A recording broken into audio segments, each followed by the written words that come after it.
ബാലു ബാലേ അതെ പാഴൂര് അമ്പല കമ്മിറ്റിക്കാരെ വീട്ടിൽ വന്നിട്ടുണ്ടായിരുന്നു. അമ്പലം എന്തോ പുതുക്കി പണിയുന്നുണ്ട്. അപ്പൊ അതിന്റെ സംഭാവനയുടെ കാര്യം പറയാൻ വേണ്ടിയിട്ടാണ് വന്നത്. ആ കൂട്ടത്തിൽ പറഞ്ഞു നമ്മളെയൊന്നും ഇപ്പൊ അങ്ങോട്ട് കാണില്ലല്ലോ എന്നൊക്കെ പറഞ്ഞു. അന്വേഷിച്ചായിരുന്നു നമ്മളെ കുറിച്ച്. എല്ലായിടത്തും പോണമെന്നുണ്ട്. പക്ഷെ എന്ത് ചെയ്യാൻ, ജീവിക്കാൻ അങ്ങനെ നട്ടോട്ടോടല്ലേ. അമ്മ ഞാൻ പോയിട്ടെ ആ കോഴ്സിന് വരെ അന്വേഷിച്ചിട്ട് വരട്ടെ. നീ പോ, ഇങ്ങനെ അന്വേഷിച്ചിട്ട് വരട്ടെ എന്ന് പറഞ്ഞ സമയം നീണ്ടു പോവാണ്. ഇതൊക്കെ പെട്ടെന്ന് ചെയ്യേണ്ട കാര്യമല്ലേ. അതിനൊരു ഡിസിഷൻ എടുക്കാൻ പറ്റണ്ട, അത് പറ്റണില്ല. അത് ചേച്ചിയുടെ കോഴ്സിന്റെ കാര്യമാണോ? ആടാ അത് പറഞ്ഞപ്പോഴാ അമ്മ, ഞാൻ +2 കഴിഞ്ഞാൽ പോവില്ലായിരിക്കും. പക്ഷെ എന്തായാലും ഡിഗ്രി കഴിഞ്ഞ് ഞാൻ പുറത്തു പോയി തന്നെ പഠിക്കും. ഈ കൊച്ചിത് എന്ത് ഭാവിച്ചാണ്? ഏതാണ് ഭീഷണിപ്പെടുത്തുന്ന പോലെയാണ് പറയണത് ഞാൻ പുറത്തു പോയി പഠിക്കുമെന്ന്. നീ ഏത് കോഴ്സ് പഠിക്കാൻ പോകണമെന്നാണ് മനസ്സിൽ പ്ലാൻ ചെയ്തേക്കണത്? അവിടെയല്ലേ ട്വിസ്റ്റ്. ഞാൻ നിങ്ങൾ ഉദ്ദേശിക്കുന്ന ഒരു MBAയോ കമ്പ്യൂട്ടറോ ഒന്നും എടുക്കാൻ പോകണം. പിന്നെ സൈക്കോളജി. അച്ഛൻ, എനിക്ക് സൈക്കോളജി ഭയങ്കര ഇഷ്ടമാണ്. പിന്നെ അച്ഛൻ അറിയാലോ എനിക്ക് ഈ പിള്ളേരെ പഠിപ്പിക്കാനും ഭയങ്കര ഇഷ്ടമാണ്. അപ്പൊ നമ്മളത് രണ്ടും കൂടി ചേർത്തിട്ട് സൈക്കോളജി എടുക്കും, ലിറ്ററേച്ചർ എടുക്കും. എന്നിട്ട് അവിടുത്തെ ഏതെങ്കിലും നല്ലൊരു യൂണിവേഴ്സിറ്റിയിൽ സൈക്കോളജിയിൽ കോളേജ് പ്രൊഫസറായിട്ട് കയറും. എങ്ങനെയുണ്ട്? അല്ല, ഇതിപ്പോ 5-6 വർഷം കഴിഞ്ഞിട്ടുള്ള കഥകളല്ലേ നീ പറയണത്? നീ ഇപ്പൊ 9ാം ക്ലാസ്സിലല്ലേ, നീ അവിടെ കിടക്കണത് നിനക്ക്? അയ്യോ ചേട്ടാ, അതൊന്നും ഇപ്പൊ പറയാൻ പറ്റത്തില്ല. ഇപ്പോഴത്തെ പിള്ളേർക്ക് ഭയങ്കര ഫോർവേഡാണ്.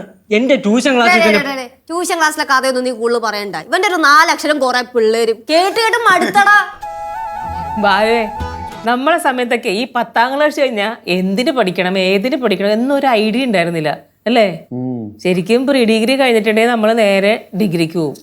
പിന്നെ പോണെന്താ MAക്ക് അല്ലേ? MA എന്നെ വലിയ സംഭവമായിരുന്നു. നമ്മളെ കുടുംബത്തില് ഒരുപാട് പഠിപ്പിസ്റ്റലുണ്ടായിരുന്നു. MAയും ഡിഗ്രിയും PG ഒക്കെ എടുത്തവന്മാർ. അവന്മാരുടെ അടുത്ത് നിന്ന് സംശയം ചോദിക്കണം. പുച്ഛമാണ്, ചിരിച്ചു കളികളായി. അവന്മാരൊക്കെ കൂടെ അറിവ് നമ്മൾ സമ്പാദിക്കാൻ പാടില്ല. ഈഗോ. പക്ഷെ ഞാൻ പറഞ്ഞു പറഞ്ഞ അതല്ലാന്ന്. ഒരു 5-6 വർഷം കഴിഞ്ഞിട്ട് നീ പുറത്തു പോയി പഠിക്കുമ്പോഴേക്കും മിനിമം ഒരു 50-60 ലക്ഷമെങ്കിലും ആവൂലേ പൈസ? ചേട്ടാ, അതൊന്നും നമുക്ക് ഇപ്പോഴത്തെ സിറ്റുവേഷൻ വെച്ചിട്ട് കണക്കൂട്ടാൻ പറ്റൂല. എന്താണെന്നറിയോ, ഇപ്പൊ തന്നെ ചെറിയ കോഴ്സിന് വരെ 8 ലക്ഷം, 10 ലക്ഷം, 22 ലക്ഷം വരെ ചാർജ് ചെയ്യണം. അപ്പൊ ഞാനൊക്കെ പോണ സമയത്ത് ഒരു 50 ലക്ഷമോ ചിലപ്പോ 1 കോടി വരെ ആയിരിക്കും. അല്ല, പൈസയുടെ കാര്യമൊക്കെ സെറ്റ് ചെയ്യാൻ പറ്റും. കാരണം എഡ്യൂക്കേഷൻ ലോണൊക്കെ കിട്ടും. പിന്നെ ഇവള് പുറത്തു പോയി പഠിച്ച് ജോലിക്കൊക്കെ കയറി കഴിഞ്ഞാൽ ആ ലോൺ അടയ്ക്കാൻ പറ്റൂല. പാർട്ട് ടൈം ജോബൊക്കെ ഇഷ്ടം പോലെ ഉണ്ട് അവിടെ. അയ്യോ, അത് നടക്കില്ല. ഞാൻ പഠിക്കുമ്പോഴത്തേക്കും ഞാൻ വേറെ ഒന്നും ചെയ്യില്ല, പഠിത്തത്തിൽ മാത്രം കോൺസെൻട്രേറ്റ് ചെയ്യും. പിന്നെ ഈ പെട്ടെന്ന് പഠിച്ചു കിട്ടുന്ന ഒരു ജോലിയല്ല എൻ്റെ ഉദ്ദേശം. എനിക്കിങ്ങനെ പഠിച്ച് പോണം, പഠിച്ചുകൊണ്ടേയിരിക്കും. കൃഷ്ണ കൃഷ്ണ മുകുന്ദ ജനാർദ്ദന. അപ്പൊ ഞാൻ എന്റെ കാര്യം പറയുമ്പോ അമ്മ അങ്ങനെ പോണേ? എന്ത് പറയാ മക്കളെ, ഗുരുവായൂരമ്പല നടയിൽ ഒരു ദിവസം ഞാൻ കാണിച്ചുതരാം. അതവിടത്തെ ന്യായം. അവള് പഠിച്ചോണ്ടേയിരിക്കും, നമ്മൾ പൈസ കൊടുത്തോണ്ടേയിരിക്കണോ? അതല്ലേ ഞാൻ ഇങ്ങോട്ട് പോന്നെ വരണണ്ടേ. അമ്മ, അച്ഛ, ഞാൻ എന്റെ പഠിത്തത്തിന്റെ കാര്യം പറഞ്ഞപ്പോഴത്തേക്ക് നിങ്ങൾ കൃഷ്ണനെയും ഗുരുവായൂരപ്പനെയൊക്കെ വിളിച്ചോണ്ട് ഇറങ്ങി വന്നല്ലേ? മിണ്ടാണ്ടിരുന്നോണ്ട് എന്നെ കയ്യിൽ നിന്ന് കിട്ടും. ചേച്ചിക്ക് നിങ്ങളെ കൊണ്ട് പഠിപ്പിക്കാൻ പറ്റത്തില്ല. ഈ പറ, നിങ്ങളല്ലേ പിന്നെ കൃഷ്ണൻ വന്ന് പഠിപ്പിക്കുവോ? അല്ല, മക്കള് പറയും പോലെ പഠിക്കണമെങ്കിൽ കൃഷ്ണൻ തന്നെ ഫീസ് തരേണ്ടി വരും. അല്ലെങ്കിൽ എനിക്കറിയാലോ, എന്റെ കാര്യം വരുമ്പോഴത്തേക്ക് എപ്പോഴാണെങ്കിലും ഈ വീട്ടിലൊരു അലസതയാണല്ലോ എല്ലാവർക്കും. എന്താന്നടി ഒരു വൃത്തിയായിട്ട് സംസാരം? ഒരു സാധാരണക്കാര് പുറത്തുപോയി ഒരു 10-15-20 ലക്ഷം ലോൺ എടുത്തിട്ടാണ് പുറത്തുപോയി പഠിക്കണത്. അത് അവിടെ പോയി പാർട്ട് ടൈം ജോബൊക്കെ എടുത്ത് അവർ ജോലി സെറ്റാക്കിയത് അത് മൊത്തം ഒരു തിരിച്ചടയ്ക്കും. അത് ചിലപ്പോൾ ഒറ്റയ്ക്ക് അടയ്ക്കാൻ പറ്റില്ല, ചിലപ്പോൾ വീട്ടുകാർ അതിന് സഹായിക്കേണ്ടി വരും. നീ പറയണത് എന്തോന്ന് വെച്ച് കഴിഞ്ഞാൽ അവിടെ പോയി പിന്നെയും പഠിച്ച് എന്നിട്ട് പ്രൊഫസർ ആവണവര് ഞങ്ങളെല്ലാവരും തന്നെ നോക്കണം. എടി കുത്തുവാളോട് കൂടി എടി അപ്പോഴത്തെ 5-6 വർഷം കഴിയുമ്പോൾ കോടികൾ മുടക്കേണ്ടി വരും. കോടികൾ മുടക്കേണ്ടി വരും. മുടക്കണമല്ലോ, എന്നെ പഠിപ്പിക്കണമല്ലോ നിങ്ങള്. മക്കളേടാ ശിവ, ഞാൻ പറയണേക്ക്, ഇപ്പോ നമ്മളെ കൊണ്ട് നിന്നെ പഠിപ്പിക്കാൻ പറ്റുമെന്ന് ചിന്തിക്കാതെ നമ്മൾ നിനക്ക് വാക്ക് തന്നാല് നീ അതും പ്രതീക്ഷിച്ച് പഠിച്ചോണ്ടേ ഇരിക്കും ഇല്ലേ? അവസാനം ഞങ്ങൾക്ക് നിന്നെ പഠിപ്പിക്കാൻ പറ്റാതെ വന്നാൽ എന്ത് ചെയ്യും? അതെന്തീ പഠിപ്പിക്കാൻ പറ്റാണ്ട് വരല്? എന്റെ പൊന്നു മക്കളെ, നമ്മള് സാധാരണക്കാരല്ലേ. ആര് പറഞ്ഞു നമ്മള് സാധാരണക്കാരാന്ന്? നമ്മള് സാധാരണക്കാരെ പോലെ ജീവിക്കുന്ന കോടീശ്വരന്മാരാണ്. കോടീശ്വരന്മാരാ? നമ്മളാ കോടീശ്വരന്മാര്? എന്റെ അല്ലേ? ഞാൻ പറയാം. രാഘവമാമന്റെ സ്ഥലം, അച്ഛന്റെ സ്ഥലം, അമ്മയുടെ സ്ഥലം, ഇതെല്ലാം കൂടി കൂട്ടിയുണ്ടല്ലോ എത്ര കോടിയാന്ന് വെച്ചിട്ടാ? അതാണ് എന്റെ പൊന്നു മക്കളെ, അത് നമ്മളുണ്ടാക്കിയല്ല. അതുപോലെ അവർ എഴുതി തന്നിട്ടുമില്ല. കുട്ടിപ്പാട്ടുകാരെ തേടി ടോപ്പ് സിംഗർ ഓഡിഷൻ UAE. 8-നും 15-നും ഇടയിൽ പ്രായമുള്ള കുട്ടികൾക്ക് ഓഡിഷനിൽ പങ്കെടുക്കാം. ഓഡിഷനിൽ അസാമാന്യ പ്രകടനം കാഴ്ചവെക്കുന്നവർക്ക് ടോപ്പ് സിംഗർ ഗ്രാൻഡ് ഫിനാലയിൽ പങ്കെടുക്കാൻ അവസരം. പ്രവേശനം സൗജന്യം. രജിസ്റ്റർ ചെയ്യാൻ ഉടൻ വിളിക്കൂ +971 5263 10876. നമ്മൾ ഇവിടെ കിടന്ന് അടി ഉണ്ടാക്കണ ശരി തന്നെ. നമ്മൾ അവിടെ ചെന്ന് എഴുത്താന്ന് പറഞ്ഞിട്ടില്ല അല്ലേടി? അതെ, നമ്മൾ ഈ പൂർവിക സ്വത്ത് പ്രതീക്ഷിച്ച് അതും ഇതൊക്കെ ചെയ്യാൻ പോയിട്ടുണ്ടെങ്കിൽ നാണക്കേടാണ്. അല്ല അത് മാത്രമല്ല ശിവ, നീ എന്തിനാണ് ഈ വിദേശത്തെ പോയി പഠിക്കത്തുള്ളൂ എന്ന് പറഞ്ഞ ഒറ്റക്കാലം തപസ് ചെയ്യണേ? നമ്മുടെ നാട്ടിൽ നീ പറഞ്ഞ കോഴ്സ് പഠിക്കാൻ പറ്റൂലേ? നീ നമ്മുടെ നാടിന്റെ കാര്യമൊന്നും കൂടുതൽ പറയാൻ നിൽക്കണ്ട, അതെനിക്ക് കേൾക്കേണ്ട ആവശ്യമില്ല. അത് നോക്കളാ, നമ്മളെ നാടെന്ന് പറയുമ്പോൾ നിനക്കൊരു പുച്ഛം. സാഹിത്യകാരന്മാര്, സയൻസ്, പിന്നെ എഴുത്തുകാര്, പിന്നെ ഡോക്ടേഴ്സ്, എഞ്ചിനീയേഴ്സ്, എത്ര വലിയ ആൾക്കാരാണ് ഇവിടുന്ന് പോയിട്ടുണ്ടെന്ന് അറിയാം, പഠിച്ച് റെഡി ആയിട്ടുണ്ടെന്ന് അറിയാം. പിന്നെ ഇതൊക്കെ പറയാൻ കൊള്ളാം, പക്ഷെ ഇപ്പൊ എന്തുമാത്രം പിള്ളേരെ പുറത്ത് അബ്രോഡൊക്കെ പോയിട്ട് പഠിക്കുന്നേ? അതെന്തുകൊണ്ടാ നിങ്ങൾ അത് പറയും? അത് ശരിയാട്ടാ, ലക്ഷക്കണക്കിന് പിള്ളേരാണ് അവിടെ പോയി പഠിക്കണത്, എന്നിട്ട് അവരവിടെ ജോലിയും ചെയ്യും. ഇങ്ങനെ ലക്ഷക്കണക്കിന് പിള്ളേർ മൊത്തം അവിടെ പോയി പഠിച്ച് അവിടെ തന്നെ ജോലിയും ചെയ്ത് ലാസ്റ്റ് അവിടുത്തെ ജോലി സാധ്യത കുറയുമ്പോൾ അവിടെ ഇങ്ങോട്ട് തന്നെ തിരിച്ച് വണ്ടി കയറും. അത് മിക്കവാറും ശിവ അവിടെ പഠിക്കാൻ പോയി അവിടെ പിള്ളേരെല്ലാം കൂടെ ചോട്ട് വണ്ടി കയറും. ആഹാ, അച്ഛനൊരു പിടിവളി കിട്ടിയല്ല, നീ പിന്നെ പഠിച്ചെങ്കിൽ കയറാല്ലേ?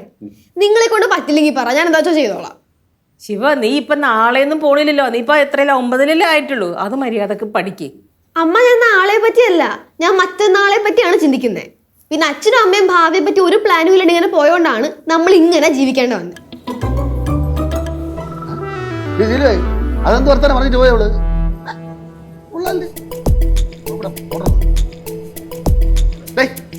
വായി തോന്നുന്നു വിളിച്ച് പറഞ്ഞിട്ട് അകത്തിരിക്കണം. ഇങ്ങോട്ട് ഇറങ്ങി എന്താ അച്ഛാ? ഇങ്ങോട്ട് ഇറങ്ങി. എന്താ ഇങ്ങോട്ട് ഇറങ്ങി പാടി. ഇങ്ങോട്ട് ഇറങ്ങി. ആഹാ, കൂട്ടത്തേരെ നിൽക്കുകയാണല്ലേ, ഒന്നും അറിഞ്ഞില്ലല്ലേ? ഇവിടെ പറഞ്ഞു കേട്ടില്ലേ, നമ്മൾ പ്ലാനിങ് ഇല്ലാതെ ജീവിച്ചോണ്ടാണ് ഇവർക്ക് ഇങ്ങനെ ആയിപ്പോയെന്ന്. ബുദ്ധി കുറച്ച് കൂടിപ്പോയി. നീക്കെ പ്രായത്തിൽ കവിഞ്ഞ പക്വതയും ഈ നിന്റെ വർത്താനം ഉണ്ടല്ലോ, നമ്മളൊക്കെ അമിതമായ സ്വാതന്ത്ര്യം തന്നു, അതുകൊണ്ടാണ് ഇങ്ങനെ ആയിപ്പോയത് കേട്ടാ. അതാണ് ഞാൻ ഇങ്ങനെ ആയത്. എങ്ങനായത്? എന്റെ സംസാരം ശരിയല്ല. എന്താരും പറഞ്ഞു? ആരൊക്കെയോ പറഞ്ഞെന്ന് ഇവരെല്ലാരും പറഞ്ഞു. എങ്ങനെ ഇരിക്കണ വർത്താനം? എന്റെ അച്ഛൻ അതൊക്കെ വീട്.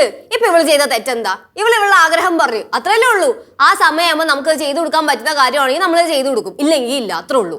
അയ്യോ, ആ സമയത്ത് പറ്റുമെങ്കിലും ചെയ്തു തരില്ല, പ്രത്യേകിച്ച് എന്റെ കാര്യത്തില്. നിർത്തി, നീ കൊറേ നേരമല്ല എടി അമ്മയച്ഛനും പറ്റുന്നൊക്കെ ചെയ്തു തന്നില്ല, പിന്നെന്തോന്ന്? ആ, അവർക്ക് പറ്റുന്നതൊക്കെ ചെയ്തു തന്നിട്ടുണ്ട്, പക്ഷെ നമുക്ക് വേണ്ടി ഒന്നും ചെയ്തു തരില്ല, അതേ ഞാൻ പറഞ്ഞിട്ടുള്ളൂ. അതിന് നിപ്പപ്പെട്ട കണ്ട നമ്മളെ ശത്രുക്കളെ വീണ് കാണുന്നത്. ആ ചെറിയ പ്രായത്തിൽ ഇത്തരം മുടി വളർത്തിക്കൊണ്ട് അച്ഛ അമ്മ എന്ന് ഓടി പറഞ്ഞത് ഇപ്പോഴത്തെ കണ്ണിൽ തന്നെ ഇരിക്കുന്നത്. ഇപ്പം വളർന്ന് വലുതായി, മൂത്ത് നോക്കാനും മതി, ഈ പേടിയാവണ്. അച്ഛാ, അവളിപ്പോ ചെറിയ കുട്ടിയൊന്നുമല്ല, ടീനേജിലേക്ക് കടന്നു. അതുകൊണ്ട് അവൾക്ക് അതിൻ്റെതായ ഫിസിക്കൽ ആൻഡ് മെന്റൽ ചേഞ്ചസും കാര്യങ്ങളൊക്കെ ഉണ്ടാവും. ഇവക്ക് നമ്മളല്ലാതെ വേറെ ആരാച്ചാ പറയാനുള്ള? അവള് പറയട്ടെ. ഇവള് പറയുന്ന ചില കാര്യങ്ങൾ നമുക്ക് ഉൾക്കൊള്ളാൻ പറ്റൂല, പക്ഷെ ചിലതൊക്കെ പറ്റും. അതുകൊണ്ട് ലീവ് ഇറ്റ്. ആ പറഞ്ഞ കാര്യം മനസ്സിലാക്കാൻ പോലും ഇവിടെ ആർക്കും പറ്റില്ല. ഇവിടെ എല്ലാവരുടെയും കണ്ടില്ല ഞാനത് ദുഷ്ടയാണല്ലോ. പക്ഷെ ഏറ്റവും കുഴപ്പം ഞാനാണെന്നാ പറയുന്നത്. പാറുവേ, മേടിക്കോട്ടാ. ആ, ഇവിടെ വന്നേ. അതെ, ഇങ്ങോട്ട് വാ. എന്തോന്ന് ഇങ്ങനെ അടഞ്ഞു നിക്കണ നീ? എപ്പോഴാണ് ചെറിയ കാര്യത്തിന് ഇങ്ങനെ നീ മോതയം കാണിച്ചിക്കല്? ഇങ്ങോട്ട് നോക്കിയേ, എന്തിനാ ഇങ്ങനെ ടെൻഷൻ അടിക്കണേ? ഇപ്പോഴേ ടെൻഷൻ അടിക്കേണ്ട ആവശ്യമില്ല, ഇനിയും ഉണ്ടല്ലോ സമയമൊക്കെ. അപ്പോൾ സമയം വരുമ്പോൾ നിന്നെ ഞങ്ങൾ പഠിപ്പിക്കും.